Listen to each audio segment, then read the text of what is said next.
뭐 정치적으로 조금 논란되고 있습니다만 304명이라는 사상자가 나와있고 300명이 사망했고 4명은 지금도 이 304명에 대한 사건에 대해서 진행되고 있다. 그럼 이 사건을 두고 봤을 때 어쩌면 500명도 있는데 뭐 304명이 뭐 그렇게 큽니까? 라고 하는지 몰라도 이 세월호 사고가 우리 전 국민에게 주는 의미는 대단하다고 보죠. 그때 25년 전에 사고하고 불과 지금 한 5, 6년 전에 사고하고 차원이 다르죠. 우리나라의 성장 속도나 우리의 국민 수준이. 그렇다면 이 세월호 사고가 우리에게 남긴 교훈은 뭐냐? 이때쯤 되면은 어떤 위기 상황이 발생했을 때 국가의 어떤 안전에 대한 매뉴얼이 적용이 돼야 되고 시스템이 작동이 돼야 되는데 전혀 작동이 되지 않았다. 여러분 기억을 되살리면 그때 그 배가 물론 물건을 상차하고 또 사람을 태우고 또 그걸 많이 하기 위해서 또 워터 발란스도 빼고 했는 걸 그 다음 자동차 안에 물건도 그냥 결박도 하지 않고 문제는 많았지만 그 배가 출항을 해서 여행을 하다가 만약에 넘어지는 과정에 침몰되는 과정이 금방 5분, 10분 만에 넘어진 게 아니잖아. 장시간에 됐어요. 그래 하면서 그때 우리 그걸 바라보던 모든 관계자분들은 어땠습니까? 그걸 보고 늘 골든타임 얘기했어요. 아직 예약 포켓이 남아있으니 지금도 나오면 살 수 있는데 그때 유력한 것이 골든타임이라는 게 얼마나 유행으로 나왔습니까? 그런데 그 당시에 어느 누구 한 사람이 들어가서 이쯤 되면 이제 우리가 대피해야 된다 라고 대피 시인 대피로 인해서 생명을 구하는 건 한 사람도 없습니다. 시스템이 작동되지 않았다. 지금은 어떤 회사의 CEO 또 가정의 가장 또는 중앙정부의 어떤 최고 책임자 또 지방정부의 최고 책임자가 바뀌더라도 다음 사람이 오면은 시스템이 작동돼야지 사람에 따라서 우지자지해서는 안 된다. 그건 옛날에 이시조선 때 신라시대 때 왕조시대 때 하는 임금 왕이 처형하면 처형이고 살려 하는 시대는 아니고 지금은 어느 누구가 중앙정부든 중앙정부는 대통령이 되고 지방정부는 시장이나 도지사가 되죠. 그 사람이 바뀌었다 해가지고 모든 법을 무시하고 나는 이런 식으로 정책을 가져갈 거야. 회사 사장이 바뀌었다 해가 자 우리 회사는 산업안전 보건법 뭐 과가사 안전관리 다 필요 없어. 내 시민들 해. 그런 조직은 지금 현재 우리 지구상에서는 있었으면 안 됩니다. 이것이 우리가 하나 시스템이 작동돼야 되는데 그때 시스템이 작동되지 않는 걸 해갖고 304명 특히 이 300여 명이라는 물론 그 중에는 한 7, 80명 일반 시민도 있습니다만 대부분 누구다? 특정인들이에요. 특정인은 뭡니까? 불특정 다수인은 일반 시민사회의 다양한 사람이 이렇게 여행 가는 사람들을 얘기하고 특정인은 뭡니까? 학생들이에요. 지통솔자의 통솔에 의해서 앉으라면 앉고 서라면 서고 안전벨트 매라면 매고 하는 그런 사람들. 그때 좀 시스템이 작동했다면 자 이쯤 되면은 자 이제는 배가 거의 한 70도 이상 넘어갔으니까 다시 회복될 확률은 없다 라고 할 때 누가 나왔습니까? 그 선장이 나왔지 않습니까? 자기는 살려고 그쯤 되면 자기가 나왔을 때 안에 사안이 어떠냐 라고 취재도 한다든지 아니면 자기가 나올 때라도 선장 정도 되면은 사명감이 어떻게 공공에게는 자기 사적인 내 혼자의 생명이 문제가 아니라 안에 있는 사람을 생각한다면 어떻게? 자 지금쯤 나와야 됩니다. 그러면 어떻게? 수중 잠수한 사람이 배에 들어가서 뭐 어떻게 한다든지 구출해야 된다. 아무도 그런 시스템이 작동 안 되죠. 이런 부분이 우리가 지금 현재 우리가 살고 있는 현 세대의 사람들이 상당히 불신하는 부분이 하나 그게 있다. 그래서 이 세월호가 지금까지 근 횟수가 6년째 접어들고 있습니다. 아직도 진행형이다. 이렇게 말씀드리고, 그러다 불과 한 2, 3년 됐습니다만 제천 사고나 화재 사고 21명이 사망했죠. 그리고 또 밀양 세종병원에 한 40여 명이 또 사망했습니다. 최근이죠. 올해도 이천 물류창고, 경기도 이천의 물류창고 공사장에서 화재가 나가고 48명이 사망했습니다. 이런 부분에 대해서는 지금 그러면 세월호 사고나 또 삼풍백화점 사고가 끝이 나야 되는데 계속 지금 앞으로도 어떤 사고가 날지 모른다. 그리고 지금도 진행 중인 겁니까? 우리가 불가항력적이라고 얘기를 한다면 그 사람은 좀 우리 사회적으로 좀 뭐랄까 조금 이렇게 관심이 없고 삶을 포기한 사람이라고 볼 수 있겠죠. 뭡니까? 우리 코로나로부터 충분히 예방할 수 있습니다. 어떻게? 개인 위생 관리를 철저히 하고 공공의 위생 관리를 철저히 지킨다면 분명히 우리 코로나로부터 우리 제로로 갈 수 있다. 그걸 지키지 않다가 보니 최근에 어떻습니까? 지금 울산만 하더라도 거의 110명, 120명 수준에서 육박하고 있다. 하루에 거의 뭐 울산 청정지역에 1명, 2명 또는 전혀 나오지 않다가 지금 하루에 6명, 7명씩 울산 확진자가 나오고. 그러니까 이걸로 끝이냐? 이 애는 참, 그 사람이 또 다음으로 해서 계속 지금 이 확진자가 나온다는 것은 우리 안전보건 정책에 상당한 어떤 문제가 있지 않느냐, 이렇게 봐집니다. 자, 그러면 안전보건 정책 수립에 있어서 안전한 사회의 중요성, 과연 어떤 현실이 있을까요?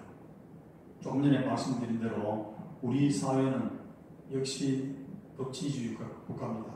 법치주의 국가이기 때문에 항상 법에 근거해서 우리가 삶을 살아가고 법에 근거해서 우리 모든 생활을 해야 되는 게 기본으로 되어 있죠. 그런 맥락에 본다면은 우리 국민의 안전에 대한 요구사항은 계속적으로 증가하고 있다. 이런 증가하고 있는 안전의 욕구에 우리 중앙정부와 지방정부 그리고 우리 학생 여러분들께서는 어떤 위치에 있습니까?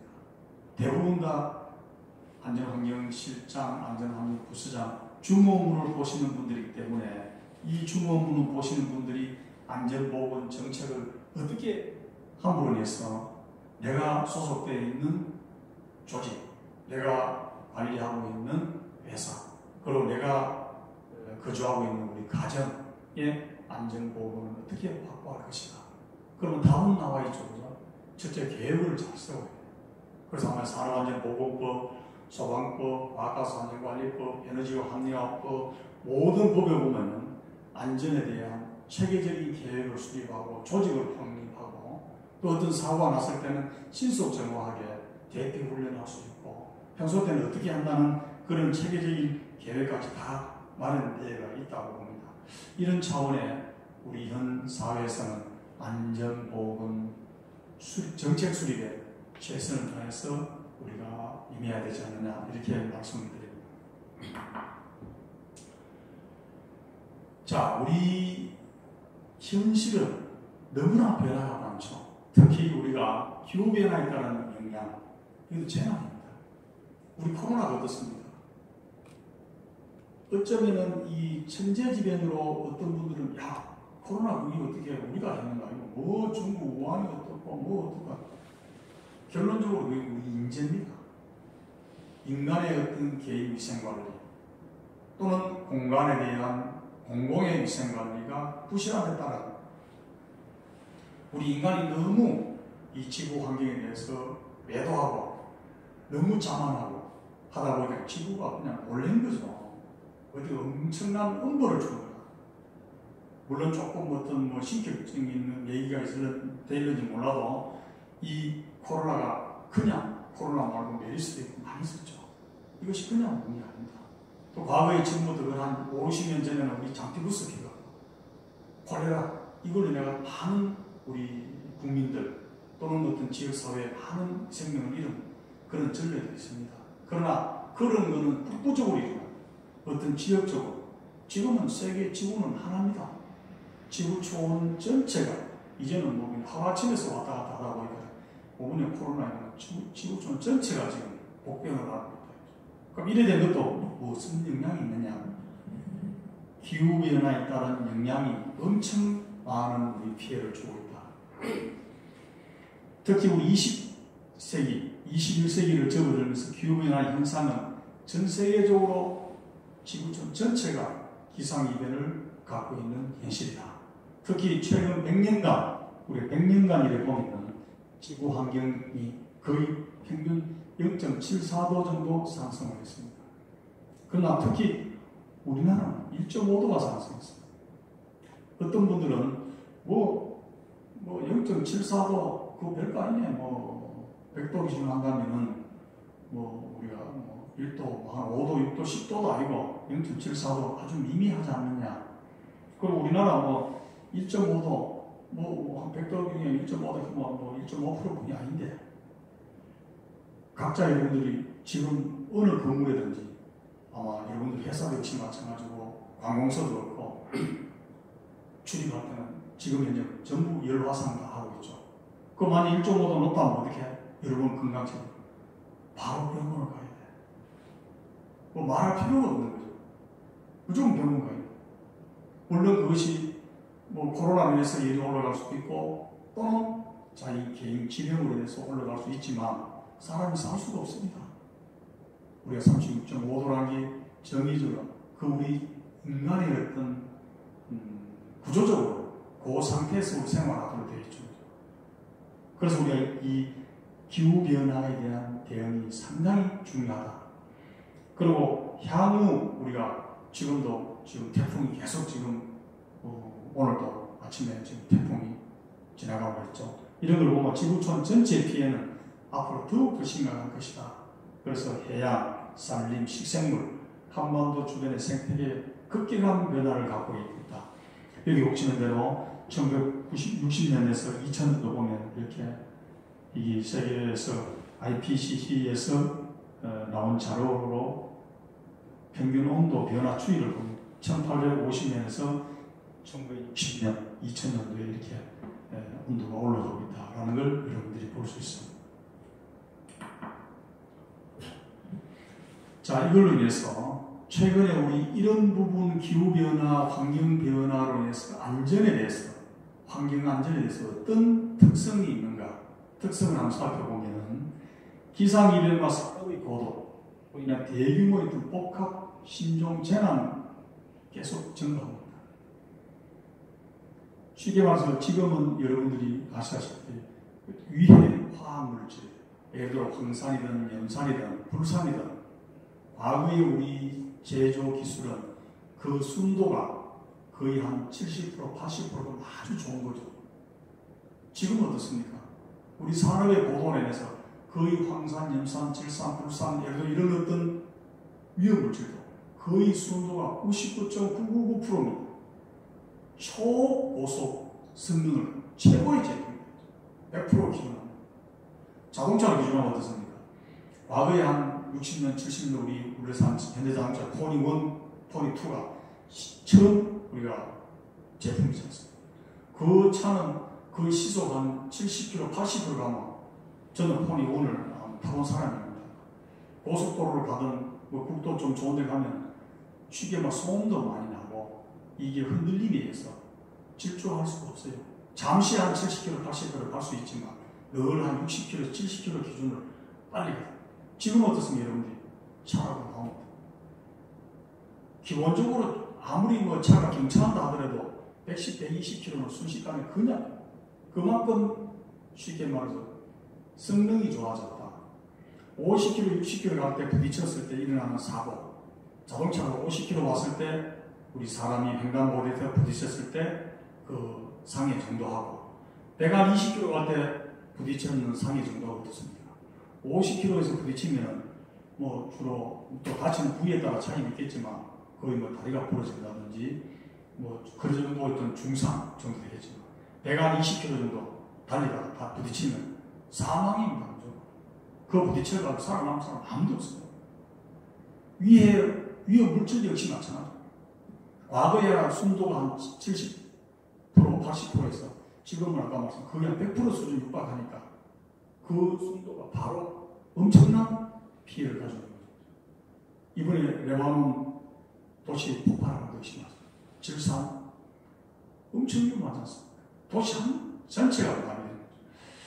그 다음에 피해 규모의 대형화, 재난의 다양화, 피해 규모도 엄청 태풍이라든지 이런 것이 오는 횟수도 많아지고 또 태풍이 왔다면 그 규모도 엄청난 이렇게 일이 크게 작동하고 또 불이 났다면 거의 그쪽으로 씁니다. 왜 그렇습니까? 과거에는 어떤 불이 나면 거의 나무 제품에서 일반 화학 섬유 같은 건 별로 없었죠. 지금 이런 건물 안에 만약에 화재가 나면은 거의 불에 타서 사람이 사망할 확률보다 거의 유독 가스에서 질식되는 사고가 거의 한 7, 80%. 제천 사고나에 사람이 29명 사망했는데 거의 대부분 초기에는 그 불에 타서 사망한 사고보다 거의 나오는 유독 가스에서 70으로 인해서 사망하는 거죠. 이것이 지금 현재 우리 산업 현장뿐 아니라 우리 생활 속에서 모든 게 유해 화학 물질로부터 안전하지 않다. 이렇게 말씀드릴 수 있습니다. 자, 우리 인위적인 사고를 한번 보겠습니다. 여기 우리 이거 스스로 우리가 만든 거죠. 이 천재지변도 아니고 멀리 사고도 아니고 울산 사고입니다.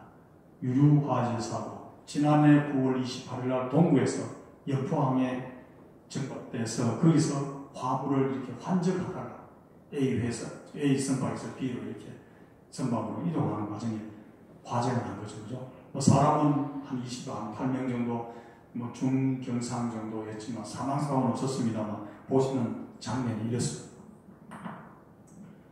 자, 그때 상황이 불을 끄고 난 뒤에 거의 마무리 냉각상을 시위는 여기는 직접 불이 나서 이렇게 연기가 올라오는 현상입니다. 어떤 분들은 사고 나서 사람이 많이 죽지 않아서 다행이다라고 하지 여기서 나오는 매연이 얼마나 다 많이 나왔습니다. 여기 그 폭발할 때 그 장면이죠. 이 폭발하고 난 뒤에 거기서 연소돼서 나오는 매연입니다. 이 매연은 결론적으로 어떻게? 우리 자동차에 나오는 매연 조금 그게 매연이 심하다, 안 심하다, 조금 심하면 자동차 폐기시키고 부가금을 배출하고 하는데 여기는 이 사고로 인해서 이게 나오면 이거는 일개 회사에 한 100개 회사가 한 몇 년간, 거의 100년간 만들어내던 가스를 일순간에 이렇게 되죠. 이것이 다 들어갑니까? 전부 지구를 오염시키고 결국 지구를 오염시키기 이전에 울산 시민들은 공장 산업도시 인접에 있는 사람들은 다 여기 있는 가스를 흡입했다 이렇게 볼 수 있겠죠. 건강에 그만큼 해로웠다 이렇게 말씀드릴 수 있습니다. 그리고 2013년도에 또 3월달에는 은양 산불이죠. 이 산불이 나오면서 산림이 훼손되는 건 당연한 거고 이 산림 훼손으로 인해서 나오는 열, 여기서 매연, 이것으로 인해서 지구 환경이 엄청 오염되고 그럼 이런 걸 방지하기 위해서는 안전보건, 안전정책, 소방정책을 어떻게 가져가야 될 것인가 라는 게 우리가 이번 학기에 여러분들이 학습해야 될 내용이다 이렇게 말씀드립니다. 자, 그리고 현대 재난이 내일 다른 과목에도 내가 말씀드립니다만 재난이 4대 특징을 보면 지금은 사고가 나면 말이죠. 무조건 대형화입니다. 도시도 밀집화되어 있고 그 다음에 아주 복잡하게 일어나고 있어요. 그 다음에 아주 자주 일어나고 그 다음에 비정형적으로 언제 어떤 일이 일어날지 모른다. 조금만 부지기하면 언제든지 사고를 할 요인을 안고 있는 것이 현재 우리가 살아가는 과정에서 안전과 보건, 재난에 대한 특징을 말씀드릴 수 있다. 자, 그럼 이번 학기에 여러분들이 안전보건 정책을 학습을 하면서 레포트하고 성적에 대해서 말씀을 드리면 간략하게 이 주제 레포트를 주로 이렇게 말씀을 하면 뭘 해야 될 것인가 많은 학생들이 질문도 하고 이렇게 또 메일도 보내고 하는데 제가 이건 하나 예로 들었다라는 것. 첫째는 최근 주요 대형 사고 등에 대한 국민의 입장에서 여러분들 학생의 입장이지만 국민의 입장에서 바라보는 정부 정책은 어느 수준인가? 내가 봤을 때 잘해야 되겠다. 이런 거는 좀 이렇게 개선해주면 좋겠다. 이렇게 좀 그 수준에 대해서 여러분들 문제점을 도출하고 현실을 정리하고 그 다음에 개선 방안이 이렇게 하면 좋겠다.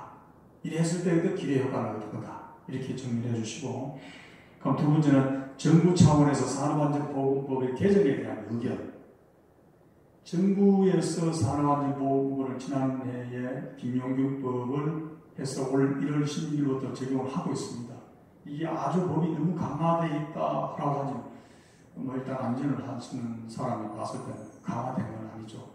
더 강화가 돼야 될 것인데 갑작스럽게 이렇게 법이 강화되다 보니까 여러분들이 좀 논란이 있는데, 어쨌든 거기에 대한 의견, 그 다음에 산업안전법부 징벌제도의 강약에 대해서 의견, 징벌제도는 과연 높은가 낮은가, 그 다음 사업장 차원에서 산업안전보건법의 적용상의 모순점, 그 다음 주요 사고 사례 중심 정책 방향에 대한, 그 다음 산업재해 예방을 위한 정부의 정책 방향은 어떻게 했으면 좋겠다.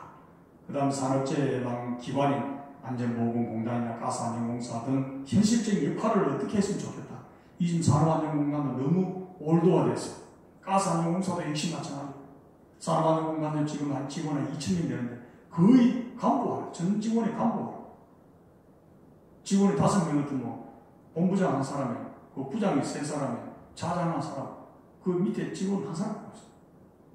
과연 그 조직이 크면 클수록, 또 조직의 어떤 직위가 높으면 높을수록 이 안전에 대한 예방기관의 역할이 분명히 좀 있어야 되는데, 그런 부분에 대해서 여러분들이 현실적으로 어떻게 하면 좋겠다라는 거. 그렇다고 뭐 부장을 차장을 맞추고 차장을 과장을 하고 과장을 대리를 맞추자는 건 아니에요. 특히 현재 진행 중인 코로나19에 대한 정부 정책에 대한 변해, 지금 잘하고 있다, 뭐하고 있다, 이렇게 했으면 좋겠다.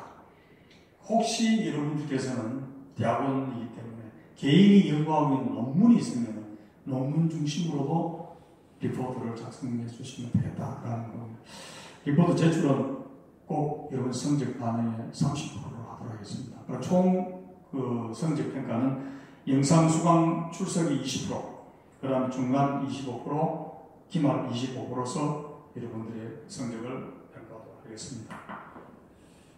강의 교재로서는 산업안전 관련에 대한 안전정책론이라는 청복 출판사에서 나온 게 있습니다.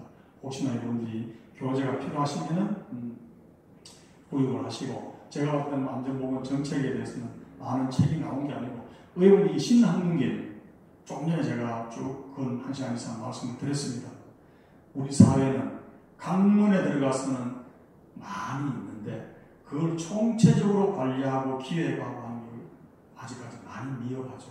이제는 안전보건도 강론에 들어가서 일하는 것도 중요하지만 그 이전에 이제 기획, 안전보건의 기획을 잘하는 사람이 최고의 인정받는 사람이 될 수 있다. 이렇게 보고 싶습니다. 그래서 안전정책론은 아직 교재는 많이 나오진 않았습니다만 사회에 나오는 것이 참고하시고, 그 다음 참고자료는 행정안전부, 고용노동부 정책, 안전보건공단 주요 관련 자료, 그 다음 각종 사회적으로 이슈가 되는 사항 등을 중심으로 여러분들이 교재로 활용해 주시기 바랍니다.